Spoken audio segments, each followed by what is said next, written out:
김건희 여사 의혹을 수사할 민중기 특검이 특검보 인선을 마친 뒤 곧장 검찰과의 면담에 나섰습니다. 다른 특검들도 정식 출범을 위한 준비 작업에 속도를 올리고 있습니다. 자세한 내용 취재기자 연결해서 알아보겠습니다. 이경국 기자, 김건희 여사 특검이 수사 착수를 위한 본격적인 준비에 나섰죠? 네, 김건희 여사 관련 의혹을 수사할 민중기 특검팀, 검찰 출신인 김형근, 박상진, 오정희 변호사 그리고 판사 출신 문홍주 변호사가 특검보로 임명이 됐습니다.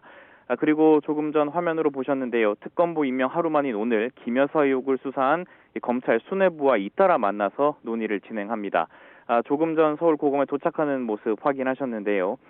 도이치모터스 주가 조작 의혹 재수사를 진행하고 있는 서울고검 박세현 고검장과 면담을 진행할 예정입니다.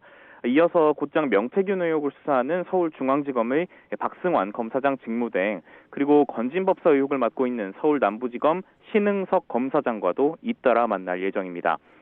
면담에서는 수사팀 파견 문제가 집중적으로 논의될 것으로 예상되고 있습니다. 앞서 4명의 특검보 임명과 관련한 소감을 밝히기도 했습니다. 특검보들은 막중한 책임감을 느낀다면서 진실규명을 위해 투명하고 철저한 수사를 하겠다고 전했습니다.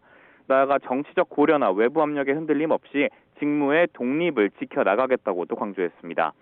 김건희 특검팀은 서울 서초역 부근 빌딩에 임시 사무실을 마련해서 본격적인 업무 준비에 착수했습니다.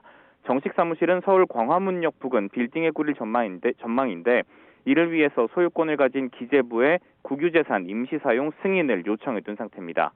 특검 관계자는 다음 달 초부터 수사에 들어갈 수 있도록 준비할 계획이라고 전했습니다. 네, 이런 가운데 검찰은 김건희 여사 의혹 관련 막판 수사에 속도를 내고 있다고요? 맞습니다. 특검 출범이 임박한 상황이지만 검찰은 김 여사 관련 의혹 수사에 박차를 가하는 모습입니다. 서울고검 도이치모터스 주가 조작 의혹 재수사팀이 김 여사에게 소환을 통보한 것으로 파악이 됐고요. 서울중앙지검 명태균 의혹 수사팀도 최근 소환을 통보한 것으로 전해집니다. 다만 김건희 여사가 병원에 입원한 상태고 김 여사 측은 특검과의 중복 수사 우려 등을 지적하면서 검찰 소환에 응하기 어렵다는 입장을 밝힌 것으로 취재 결과 확인이 됐습니다.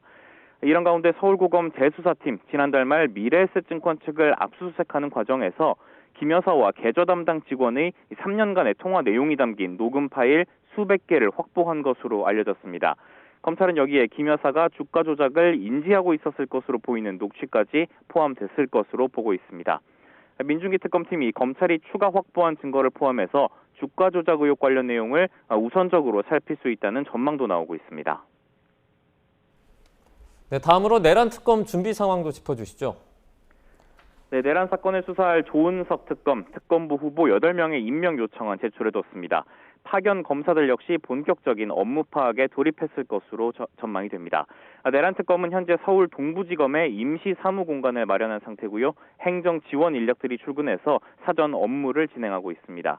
내란 특검은 서울 고등검찰청에 사무실이 마련되면 거처를 옮길 계획인데 공간 마련을 위한 협의는 물론 현장 답사까지 활발하게 이루어지고 있는 상황입니다. 네, 그리고 최상병 특검도 준비 작업에 속도를 내고 있죠. 맞습니다. 최상병 사망사건 수사 외압 의혹 등을 수사할 이명현 특검은 특검보 인선에 주력을 하고 있습니다. 이 특검은 오늘 오전 기자들과 만나서 아직 특검보 후보 추천을 끝내지는 못했다고 말했는데요. 정당가의 미력 등 결격 사유를 고려해야 하고 국방부 내부 사정을 잘 아는 사람들이 필요해서 추천이 늦어지고 있다는 입장입니다. 다만 오늘 중으로는 특검보 후보 추천을 해야 한다고도 덧붙였습니다. 특검보 임명을 마치면 검경 그리고 공수처 등 수사기관과 구체적인 파견 인력에 대한 협의를 진행할 방침입니다. 최상병 특검 사무실은 서울중앙지검과 서울고검 부근에 있는 빌딩에 꾸려질 것으로 예정이 돼 있습니다. 지금까지 사회부에서 전해드렸습니다.